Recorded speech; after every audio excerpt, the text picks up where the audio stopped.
Et bonsoir à tous! Ce soir, on va parler de Formule 1. Formule 1, on va faire un petit bilan sur la saison qui a commencé. Il y a déjà eu 3 grands prix. Il y a le prochain qui arrive à Imola. Donc, c'était sympa, je pense, de faire un petit bilan de ce qui s'est passé et de faire des conclusions et voir les potentielles tendances.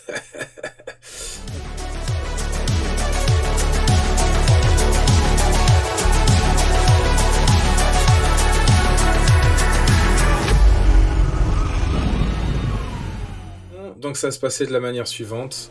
On va commencer par juste faire un petit constat de ce qui s'est passé sur les 3 derniers Grands Prix.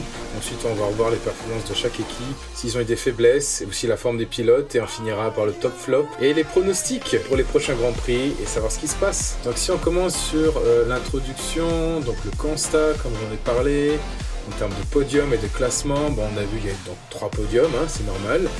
Le premier, ça a commencé par un doublé à Bahreïn de Ferrari. C'était pas arrivé depuis 2010, si je dis pas de bêtises. Donc c'était quelque chose d'assez extraordinaire. Et pour commencer la saison, je trouve que c'était vachement bien. J'ai beaucoup apprécié, surtout voir Leclerc gagner et même Sainz qui suivait. Et chanceux pour Hamilton, j'ai envie de dire, hein, vu la voiture qu'il a. On en parlera un peu plus tard. Second Grand Prix, Max se venge.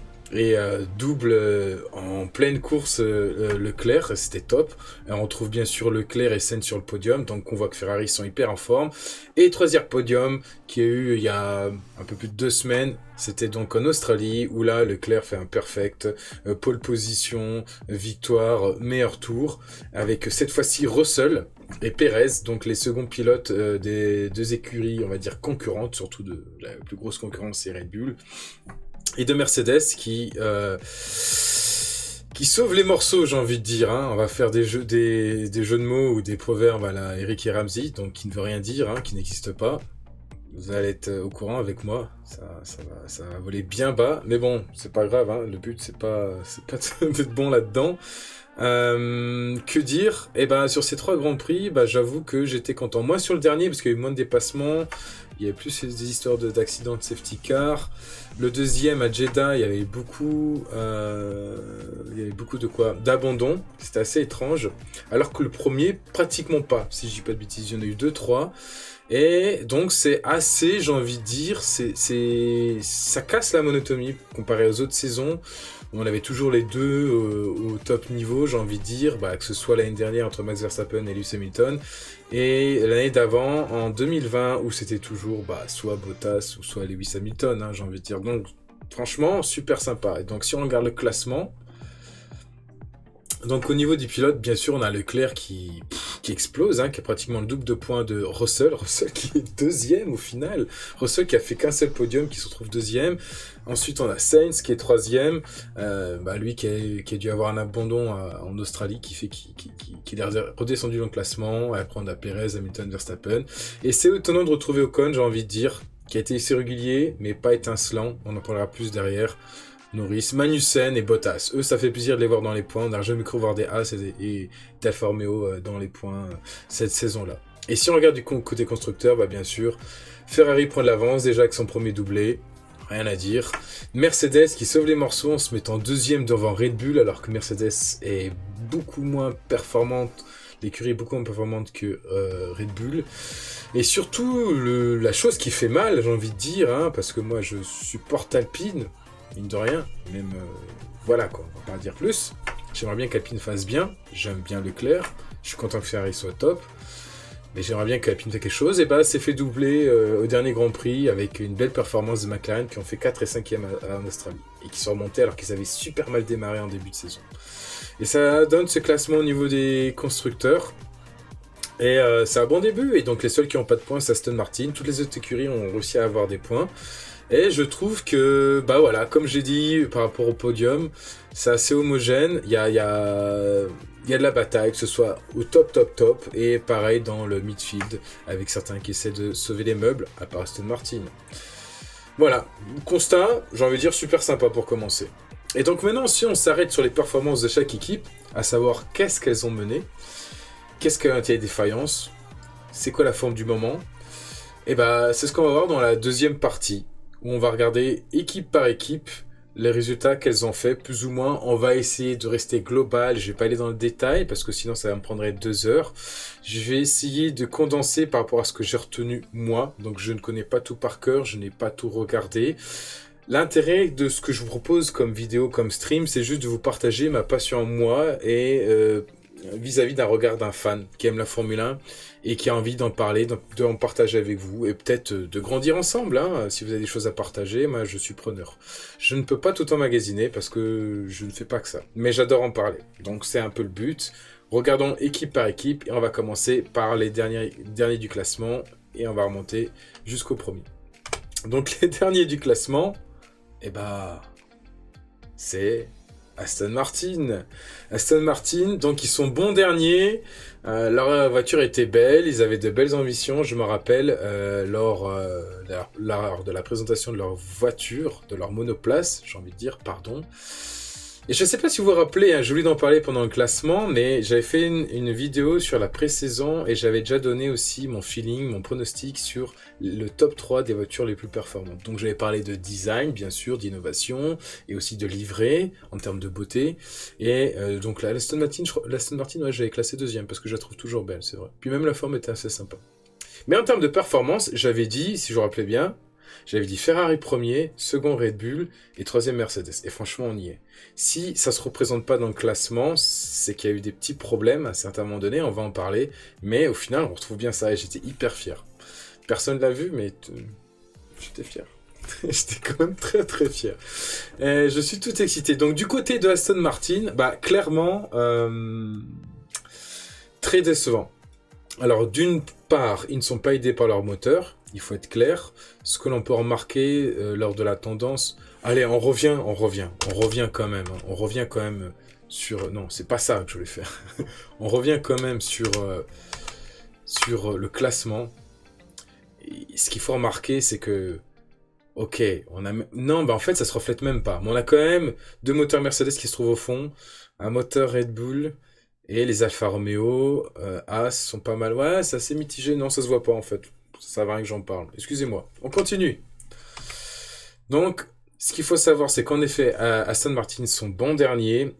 C'est pas les moins performantes. Elles sont en bataille plus ou moins avec Williams. Ça s'équivaut. Je pense qu'elles sont même un peu meilleures.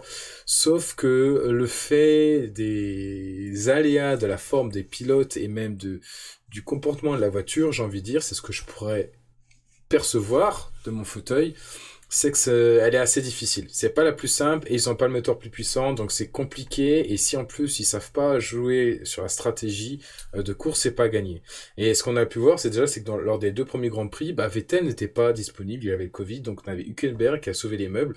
Il a fait ce qu'il a pu à Bahreïn, mais sauf qu'à Jeddah, il a été inexistant, on l'a pas retrouvé. Et Stroll, j'ai l'impression qu'il est agacé par sa monoplace. Parce que comme on l'a vu lors de la dernière séance de qualification en Australie, il a percuté par agacement. On ne sait pas vraiment ce qui s'est passé. Il s'est complètement défaussé. Il a éclaté son compatriote Latifi. Ce qui a vu une sanction de partir du fond de la grille. Et à savoir que Vettel, lui, lors des qualifications, il s'est planté tout seul sur le mur. Et il a fait la même chose en course. Donc ce qui explique qu'ils soivent derniers, hein, ils soivent derniers. Hein, non, ils sont vraiment pas la fête. Et on parle déjà même que le patron d'Aston Martin, donc Stroll, le père, est prêt à discuter de n'importe quelle opportunité avec un futur constructeur qui arriverait comme Audi, par exemple, pour faire un partenariat, voire céder son écurie. Je pense pas qu'on en est là, mais bien sûr qu'il y songe et je pense qu'il a dit ouvertement comme ça. Il n'y a pas de souci. Si ça peut favoriser l'arrivée d'un nouveau constructeur moteur, ça peut être cool. Donc, non, vraiment pas top. Ensuite, on a Williams avec 1 point gagné en Australie, ce qui est plutôt une bonne récompense. Et ça, on ne le doit pas à Latifi, mais à Albon. Je pense qu'il fait du mieux qu'il peut. Et on voit la différence quand même. Je pense pas que ce soit un Russell. Il y a quand même moins d'éclat. Et puis il vient d'arriver. L'année dernière, il n'était pas là. Mais avec la stratégie qu'il a mis en place en Australie, c'est assez impressionnant. En gros, il a fait... c'est comme si qu'il a fait un seul relais avec ses pneus pendant toute la course. Vu qu'il avait un tour de retard... Non, un tour de retard, pardon.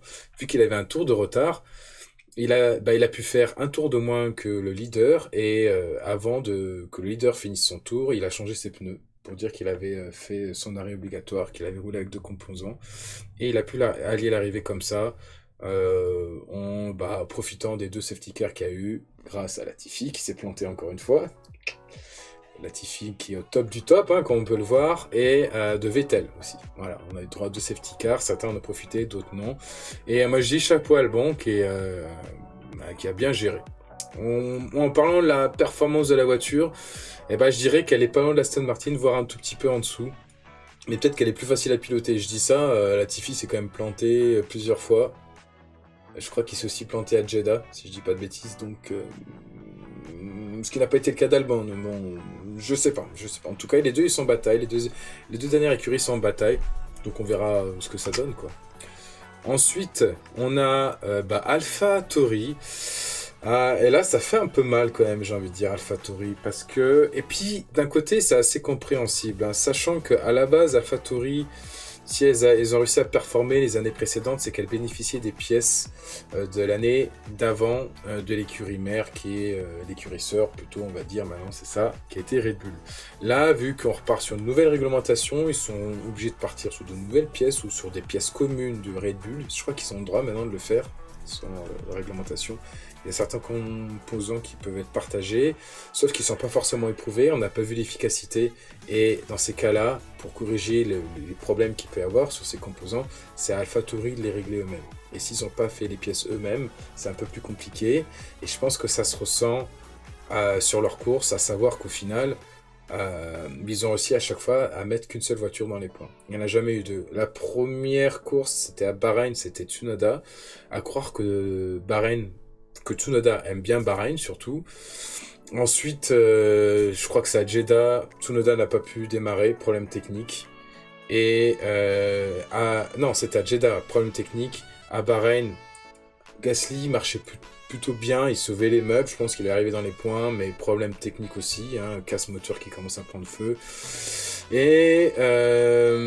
Pour en Australie, les deux ils sont arrivés, ils ont fini la course, mais Tsunoda était complètement dans les choux. Donc en termes de forme des pilotes, j'ai envie de dire que Tsunoda, c'est pas forcément ça. Il y a vraiment des circuits qu'il affectionne et le reste, ça s'est pas gagné. Et Gasly fait du mieux qu'il peut avec la machine qu'il a, qui n'est pas forcément très fiable et surtout qui n'est pas super performante. Donc en gros, c'est lui qui performe. Hein.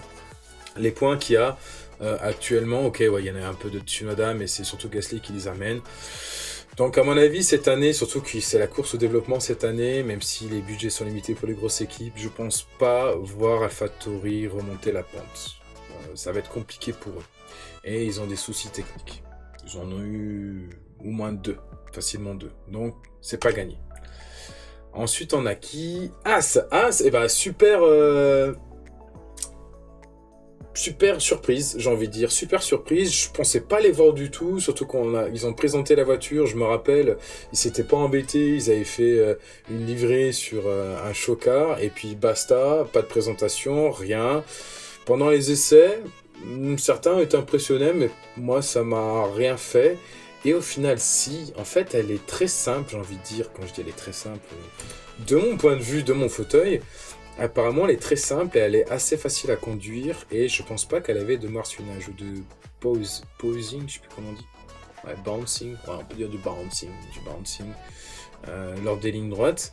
Et vu qu'elle a un moteur Ferrari, sachant qu'on l'a remarqué tout de suite dès Bahreïn et aussi ça peut être confirmé à Jeddah, c'est que le moteur Ferrari est au-dessus du lot. Il est au-dessus de Mercedes, comme j'ai dit, qui est vraiment en retrait par rapport aux autres, qui est au-dessus de Renault, ça c'est facile, et de Red Bull, même s'ils ont fait des progrès avec Honda, ils sont au-dessus du lot. Donc toutes les écuries qui bénéficient du moteur Ferrari, au final, ont réussi à performer dès le début, vu qu'on part, on va dire, sur un statu quo, que les développements vont se faire par la suite. Et là, elle est plutôt bien née, cette voiture. Donc comme je l'ai écrit, simple et performante. Moi, hyper content, hyper impressionné. Magnussen revient après 2 ans hors Formule 1. Certes, il a fait de l'IndyCar, mais bon, c'est pas la même chose. Et dès le premier Grand Prix, bam, il finit dans les points. Je crois il s'est qualifié 5e, un truc comme ça. Et il a fini 6 ou 7e. Énorme, quoi. Non, énorme. Mick Schumacher, il a dû s'adapter, on va dire, à la nouvelle réglementation, mais Magnussen aussi, j'ai envie de dire, sauf que Magnussen, il a plus de bouteilles, mine de rien, et ça s'est vu direct dès le début. Ensuite, au deuxième Grand Prix, Mick Schumacher, il a eu un gros accident qui fait qu'il n'a pas pu rouler à Jeddah, mais par contre en Australie, il s'est bien rattrapé, il a fini devant Magnussen, et ce qui est bien, et je pense que ça l'aide à se former, à se forger son mental, c'est que là, il a un vrai coéquipier qui a de l'expérience sur lequel il peut se mesurer, pas comme avant, où au final, il était tout seul, et même s'il se plantait, tout le monde s'en foutait, parce que tout le monde regardait de l'autre côté du garage. Là, j'ai envie de dire, je suis content pour Haas, hyper content pour Haas. Pas trop de problèmes techniques à part le crash lié à Mick Schumacher et les deux pilotes font du mieux et sont contents de la voiture qu'ils ont. Ils ont un moteur puissant, rien à dire quoi. Ensuite du coup on trouve qui? Alfa Romeo? Ouais, Alfa Romeo, ouais. J'ai aimé cette photo donc j'ai préféré mettre les pilotes en gros plan, en plus petit plan la monoplace. Qu'est-ce que je dirais là-dessus? Eh ben elle est aussi étonnamment performante. Donc certes, elle est aussi aidée par le moteur Ferrari, mais cette fois-ci, il y a plus. Il y a plus que juste le moteur. Au final, en termes de conception du châssis et de l'aérodynamisme, elle est meilleure que la Haas. Après, c'est pas forcément dur, mais mine de rien, je crois même qu'elle est plus performante que l'Alpine, pour vous dire. Alors, c'est pas une référence, mais si on regarde dans le milieu du peloton, normalement, Alpine est un peu au-dessus, on verra après. Elle est vers le haut du peloton. Et en performance pure, moi je dirais même que l'Alfa Romeo est au-dessus. Et à chaque fois, que ce soit à Jeddah, que ce soit en Australie aussi, et même le premier Grand Prix à Bahreïn, il y a les Alfa Romeo remontaient. Elles allaient plus vite au temps en tour, en rythme de course que les Alpines. Le seul problème, c'est qu'au départ, elles ont des problèmes pour démarrer. Le départ, c'est vraiment pas leur point fort, elles ont un souci là-dessus. C'est peut-être lié à l'intégration du moteur, j'en sais rien, je n'ai pas regardé, j'ai pas eu d'infos, et je suis pas un expert. Mais mine de rien, Bottas, il arrive à faire des qualifications performantes. Zhou fait ce qu'il peut, il démarre très mal, comme Bottas. Sauf qu'à la différence, vu que Bottas est plus ou moins bien placé, même s'il loupe un peu des places et qu'il remonte, qu'il essaie de prendre une ou deux positions, c'est souvent arrivé que Zhou, au final, je pense, par sécurité, vu qu'il démarre mal, il se retrouve pratiquement dernier à chaque fois, et il remonte tout ce qu'il peut, et ça, c'est assez beau à voir, quoi. Quand on voit sur les caméras embarquées le nombre de dépassements que fait Zhou, et souvent, ok, les voitures, certaines sont moins performantes, mais sur les circuits, c'est pas facile à doubler, comme on l'a vu en Australie, et là, je pense qu'il n'y a pas eu beaucoup de dépassements, c'était pas le meilleur des Grands Prix, mais il a osé, et ça s'est bien passé, donc la voiture est plutôt vraiment bien née, elle préfère mieux, mais je pense que avec ses problèmes de départ, et pas forcément la meilleure stratégie en course, ça fait qu'au final, elles ne sont pas plus haut dans le classement constructeur, j'ai envie de dire. Mais c'est une superbe surprise, et c'est plutôt bien. Après 2-3 saisons qui étaient au fond du gouffre, surtout la dernière, c'est plutôt bien de les revoir remonter à ce niveau-là. Et tant mieux s'il y a encore plus de batailles au milieu, hein, c'est tout ce qu'on se demande. Hein, et si ça pouvait aller jusqu'en haut, ce serait super. Donc cool, Zhou, c'est le seul rookie de cette saison-là. Il fait ses preuves. Et je crois qu'il casse pas en plus, hein. Il fait pas trop d'accrochage, il double bien, donc moi j'avais rien à dire sur lui, j'ai toujours rien à dire sur lui, mais c'est plutôt bien ce qu'il fait, on va voir ce que ça donne, et je comprends pourquoi ils ont misé sur ce pilote-là.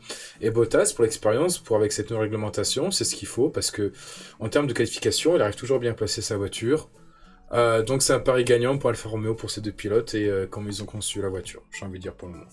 Franchement, c'est une bonne chose. C'est une bonne chose. Haas aussi fait bien les choses avec le peu de budget qu'ils ont. Je suis en train de revenir en arrière. Aston Martin, non, je pense pas. Williams, ils auraient pu faire mieux, mais je pense qu'ils ont essayé de trouver un autre concept aérodynamique, ils ont essayé de se différencier. Ça va être compliqué, je pense, mais on verra mieux ce que ça donne. Et donc si on continue, après on tombe sur Alpine. Alpine, la photo est dégueulasse. La tenue est dégueulasse. Je dirais que c'est moyen. En finale, ils se trouvent au milieu du peloton. Ils se trouvent à leur bonne place, j'ai envie de dire. Parce que à chaque fois, on annonce de bons espoirs sur cette écurie. On dit maintenant les budgets sont capés, donc ils ont tous les mêmes forces, les mêmes budgets, donc ils vont pouvoir faire la différence.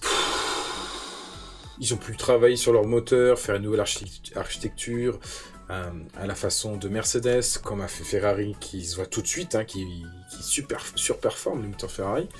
Bah, le moteur Renault, il a été en panne 2 fois. Il y a eu 2 pannes, hein. Il y en a une à Bahreïn. Non, à Bahreïn, je sais plus ce qui s'est passé. Par contre, il y en a une à Jeddah. Alonso, il a abandonné. Et il y en a une autre en Australie lors des qualifs.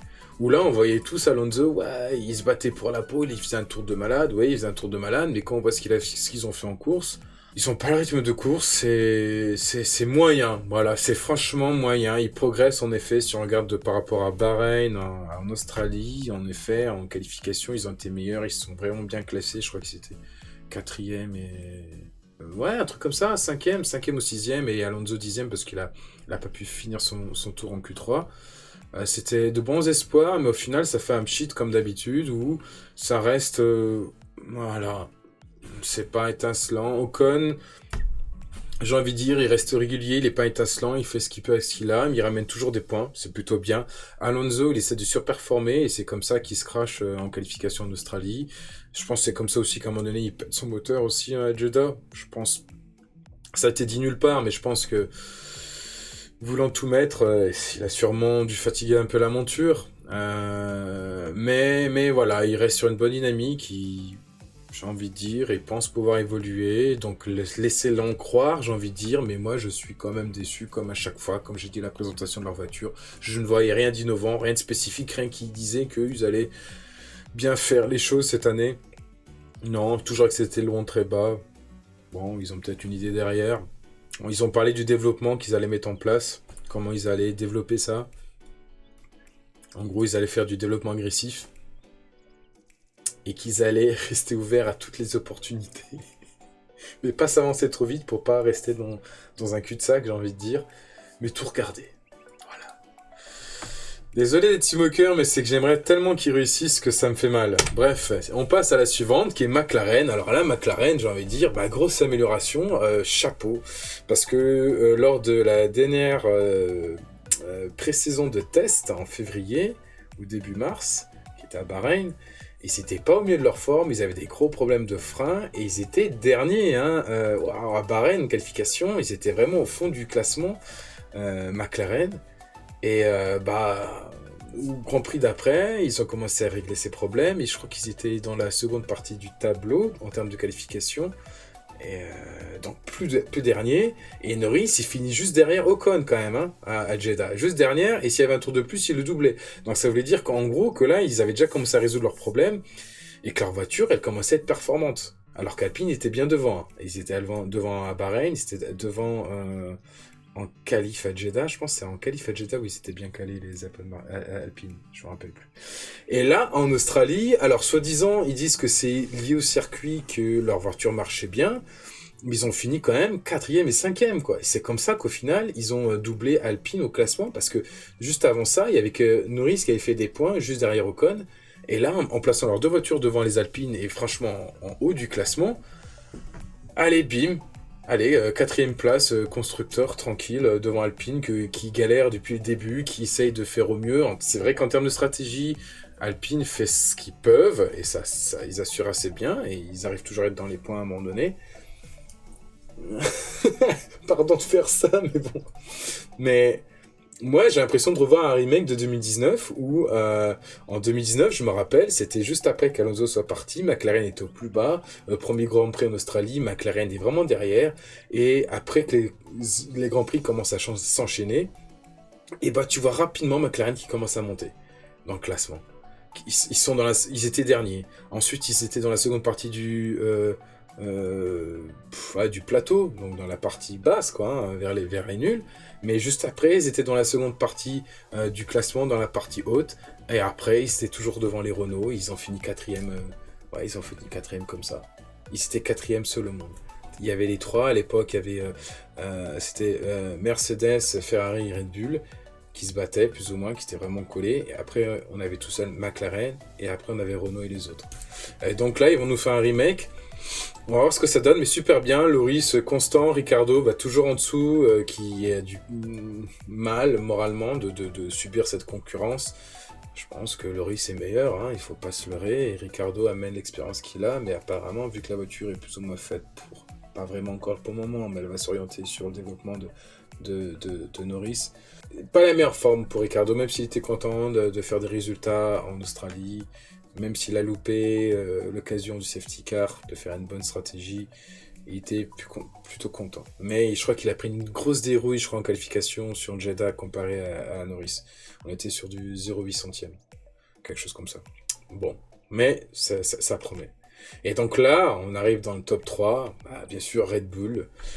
Comme je l'avais dit, Red Bull, pour moi, c'est la deuxième voiture la plus performante, vu qu'elle a réussi à gagner un Grand Prix à Jeddah. Elle a une vitesse de pointe qui était assez phénoménale à Jeddah. Alors certes, c'était lié au réglage, apparemment. Ils avaient favorisé la vitesse de pointe, mais mine de rien, ça veut dire que leur moteur est quand même vachement bon. Mais il est peu fiable. Et c'est ça le problème. C'est-à-dire que ce qui explique pourquoi ils sont troisième au classement actuellement, c'est que ils ont eu 3 abandons. C'est quand même assez énorme. À Bahreïn, les 2 voitures se sont arrêtées. Et si on compte le moteur de Gasly, ça fait quand même 3 moteurs Red Bull qui s'éclatent. Alors, c'est pas le moteur lui-même, c'est le système de récupération d'énergie, mais c'est l'ensemble en tant que tel. Donc 0 point à Bahreïn. Et là, pareil, en Australie, Max était deuxième. Avait un peu du mal à suivre Leclerc, j'ai envie de dire, mais pouvait prétendre à une seconde position facile et même une victoire s'il y avait un problème, histoire de safety car, j'en sais rien. Et pareil, abandon. C'est ce qui explique pourquoi ils sont troisième avec 3 abandons, mais il est clair que c'est la deuxième monoplace, la deuxième écurie la plus performante du plateau, et ça se joue de peu avec la Ferrari, c'est juste que peut-être elle est plus compliquée à conduire et qu'elle est plus pointue selon tel ou tel circuit. Mais du coup, ça va être compliqué par la suite s'ils veulent continuer dans cette direction-là. À mon avis, ils vont essayer de s'occuper de la fiabilité, mais du coup, ça va peut-être freiner un peu leur développement. Je sais pas. Je sais pas. Donc du coup, Max, il est au taquet. Et Perez est serein, et très serein même, parce qu'au final, c'est lui qui a fait la pole à Jeddah. Donc les deux sont top, j'ai envie de dire.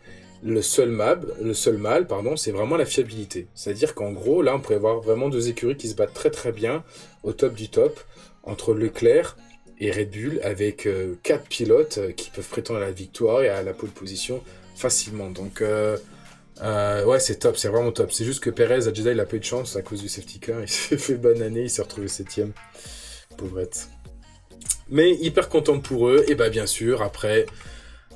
non, ouais, j'allais trop vite. Ensuite, on a Mercedes. Alors Mercedes, leur voiture était vraiment impressionnante. Ils ont vraiment cru aller dans le bon sens. Ils ont vraiment osé. Moi, je préfère des gens qui osent que des gens qui sont conservateurs et qui ne procurent aucune passion, aucune étincelle. Hein, vous voyez de qui je parle, hein. Oh, je sais pas comment je fais, mais non, comme ça. Ouais, Alpine, quoi. Vous avez compris. Je préfère ça. Et le problème, c'est que du coup, la voiture est tellement spécifique. Ils ont des problèmes aérodynamiques en plus du marsouinage. Du coup, ils n'arrivent plus à comprendre leur voiture. Là, clairement, ils n'ont pas progressé depuis Bahreïn. Ils ont essayé de faire des améliorations. Ça n'a pas marché. On a vu un Lewis Hamilton complètement dépité. Russell, qui a l'habitude de conduire des voitures difficiles, il fait ce qu'il a. Et il fait plutôt bien en étant deuxième du classement. Moi, j'aurais jamais cru. Hein. Et je pense que même lui... non, c'est top. Ça veut dire qu'il y aura une belle bagarre par la suite. C'est super top. Mais, donc, c'est clair, ils s'en sortent bien. En gros, eux, ils n'ont pas de problème de fiabilité, j'ai envie de dire. Ils n'ont pas le moteur plus performant, mais ils finissent les courses. C'est juste qu'ils n'arrivent pas à rendre la voiture performante. Par contre, s'ils arrivent à la rendre performante comme ils le pensaient, je pense que ça peut faire très mal. Mais pour y arriver, ça va être très long, je pense, vu leur concept.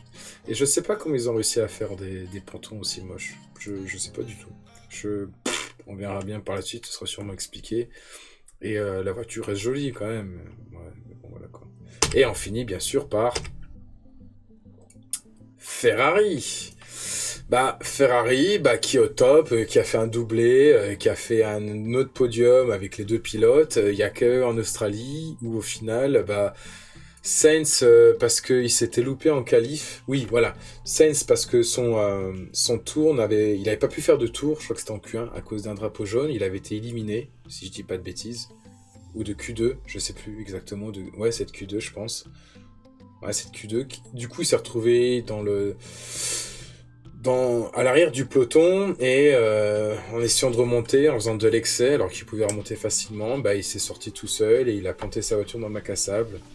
Chose hyper rare pour un Sainz qui, l'année dernière, n'avait fait aucun abandon. Donc, même l'année d'avant, si je dis pas de bêtises. Donc, ça fait hyper mal pour Ferrari, surtout pour Sainz. Je pense qu'il a pris un coup, surtout qu'il souffre de la comparaison avec Leclerc, Leclerc performe énormément. Là, pour une fois, il a une voiture qui marche bien, donc il a essayé d'assurer un max. Il se bat beaucoup avec Max aussi là-dessus, sur la course. Et il essaie de tout bien faire. Paul à Bahreïn, non ? Paul à Bahreïn, Paul en Australie, 2 victoires, voiture, que dire, moteur hyper puissant et apparemment assez polyvalente la voiture. Elle a eu du marsouinage en Australie, pourtant elle en souffrait pas ailleurs. Donc à voir si on a les réglages, j'ai envie de dire, mais je pense que c'est la plus performante. Et c'est plutôt cool de voir ça après 2 années en demi-teinte, surtout en 2020 où c'était catastrophique, quoi. Très catastrophique. Mais je pense que Sainz, il est quand même content, il va remonter, c'est un bon bosseur. Mais ça va être dur de faire mieux que Leclerc. Mais ça va être le challenge et ça va être beau à voir aussi. Ça va être super sympa, quoi. Parce que Sainz, il n'était pas loin de Leclerc à chaque fois. Ça, c'est vachement cool. Et ce sera tout, j'ai envie de dire, pour le constat des pilotes. Ça amène du coup à la conclusion suivante. Par rapport... qu'est-ce que j'ai écrit ? Intérêt ? Ouais, bah, par rapport à l'intérêt si on fait une conclusion sur l'intérêt de ce début de saison, qu'est-ce que ça mène, aussi en termes de top et de flop, et sur la tendance s'envisage, j'ai envie de dire, pour les prochaines courses. Je pense que c'est pas mal de regarder ça et de faire déjà un petit bilan. Alors, voilà, ça c'est clair sur ces 3 premières courses, plus sur les 2 premières, parce que la dernière, c'est un peu lié au circuit, mais c'était pas mal. Mais franchement, les 2 premières courses, ça a été super top de voir les 2 premiers se battre, s'échanger les positions, se faire les freins, comme ils disent, jouer de malice avec le DRS, se fermer les portes, mais avec du respect. Et ce qui est énorme, c'est de voir la différence qu'il y a de comportement entre Max et Leclerc et entre Max et Hamilton. Hamilton faisait tout pour éviter l'accrochage, et là, pour autant, Max, connaissant Leclerc depuis tout petit, Max, il sait que Leclerc est aussi agressif. Donc, il peut pas se permettre la même chose. Donc, du coup, je trouvais que c'était encore même plus propre, et il n'y avait pas de... C'est pas de préjugés, mais il n'y avait pas de... Comment dire ? D'arrière-pensée ou de choses cachées derrière la tête. C'était vraiment assez franc, il y avait beaucoup de respect et ça passait super bien. Donc plusieurs fois au final, parce que généralement c'était Leclerc qui était devant, plusieurs fois au final Max a réussi à doubler Leclerc et ensuite Leclerc repassait. C'était énorme, et il n'y a que sur Jeddah où au final vers les derniers tours, Max il a tout prévu, il a prévu les tours qu'il fallait, il a su se mettre où il fallait pour le doubler avant pratiquement l'arrivée, j'ai envie de dire. Donc il y a eu de belles batailles et c'était vraiment top à voir. Et ça, c'est ce qu'on voit au premier plan, donc c'est ce qu'on veut, c'est 2 écuries différentes, 2 pilotes pas de la même écurie du coup, qui se battent pratiquement pendant tout le Grand Prix. C'était pas le cas, mais franchement, pendant 10 tours pratiquement, si on les cumule, ils ont réussi à se battre sans qu'ils soient obligés d'un moment donné de se séparer pour que les pneus refroidissent, ou parce qu'au final, ils avaient pas assez d'adhérence, à rester collés derrière l'autre plutôt. Donc ça changeait beaucoup, c'était assez énorme. Et là, le DRS, ça n'a pas le même effet que sur les années précédentes. Il est beaucoup moins avantageux, donc les voitures sont vraiment obligées de se coller si elles veulent doubler en ligne droite avec le DRS. Donc c'était vachement cool, et on a vu ça à tous les étages. Comme j'en avais parlé, il y avait Zhou, Alonso a doublé, Bottas a doublé, Magnussen a doublé. Non, c'était à tous les étages, c'était super cool.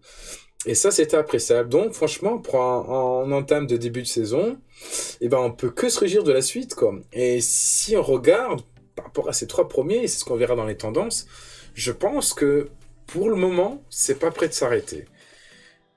Pourquoi je dis pour le moment ? Parce que à un moment donné, les écuries vont être limitées par le budget, vu que le budget est limité. Et je pense que là, il commencera à y avoir des écarts à un moment donné, où certaines vont lâcher prise et vont préférer se porter sur l'année suivante.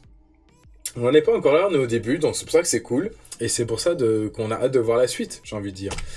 Et pour continuer ce résumé, si on regarde les tops et les flops, dans les tops, j'ai fait un top 3 Et un flop 3, j'ai envie de dire, bah oui, bah c'est que du Ferrari. Je suis désolé, je vois pas autre chose en termes de top. Ferrari. Donc Ferrari, la voiture en tant que telle. Ensuite, Leclerc, parce que c'est bien d'avoir la bonne voiture, mais il a quand même dû se batailler avec Max et même avec Perez, et il a fait aucune faute pour le moment. Il a essayé de tout bien faire du mieux qu'il pouvait, et en plus il est serein, donc c'était vraiment au top. Ferrari en termes de stratégie, ils ont fait ce fallait, parce que si Sainz se plantait pas, bah, à chaque fois il y avait les deux voitures qui étaient devant, ou vraiment vers les avant-postes, et bien sûr, le top 3, c'est le moteur Ferrari.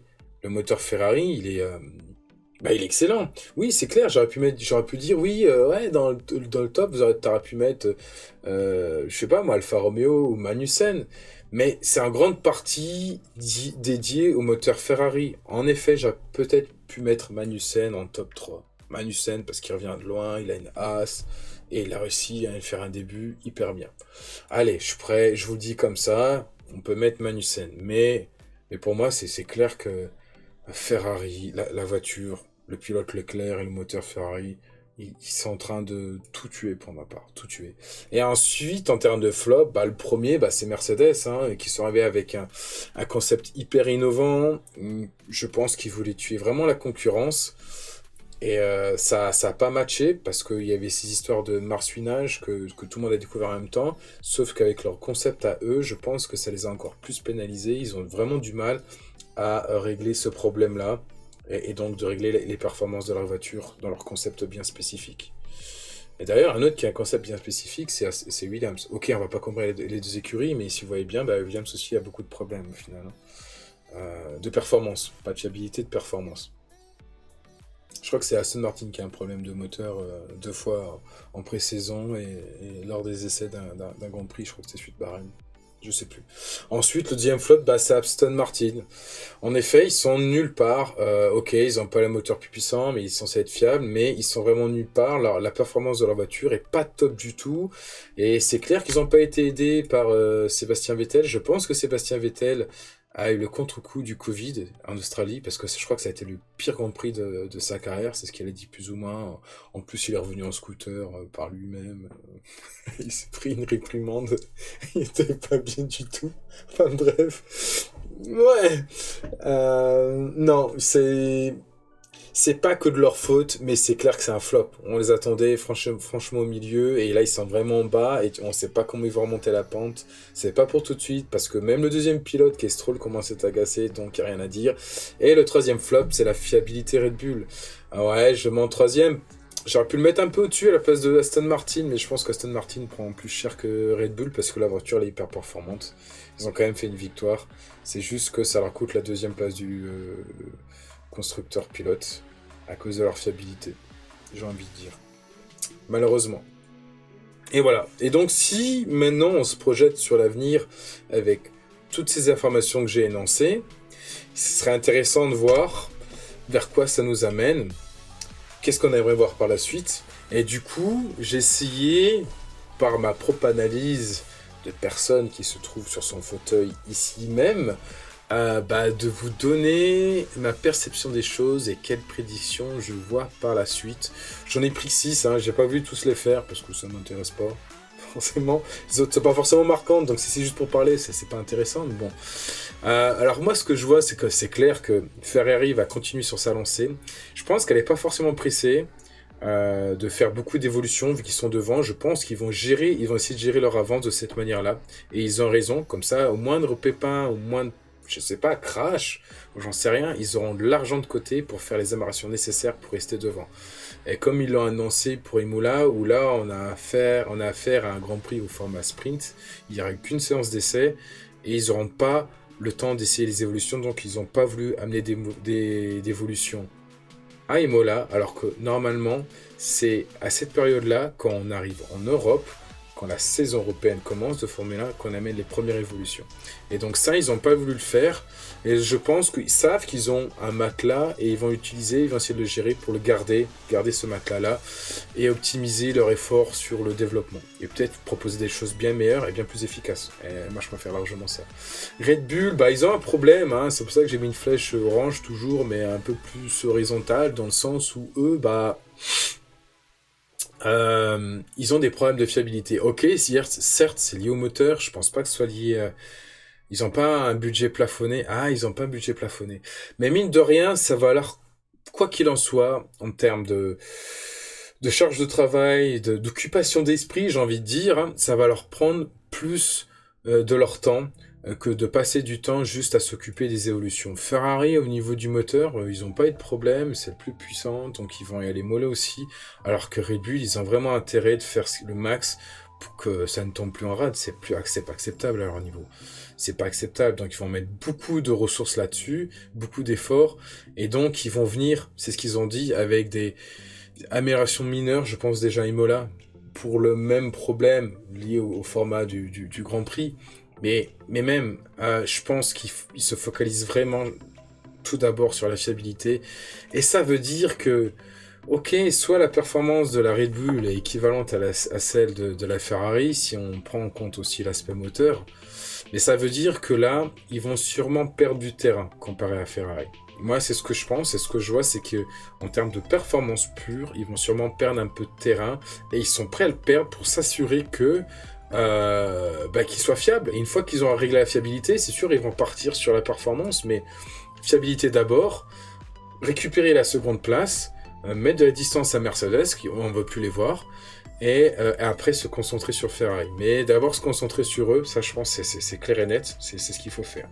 Ensuite, Mercedes, moi j'ai l'impression qu'ils vont mettre beaucoup de temps avant de s'en sortir, malheureusement. Et c'est ce qu'on entend déjà dire sur les articles, sur les plateformes, sur le web, c'est que ils comprennent pas du tout la voiture. Ils comprennent pas du tout et ils sont aussi un peu bloqués sur l'aspect budgétaire, vu que les plafonds budgétaires sont clairs, hein, ils sont capés, on peut pas aller au-dessus.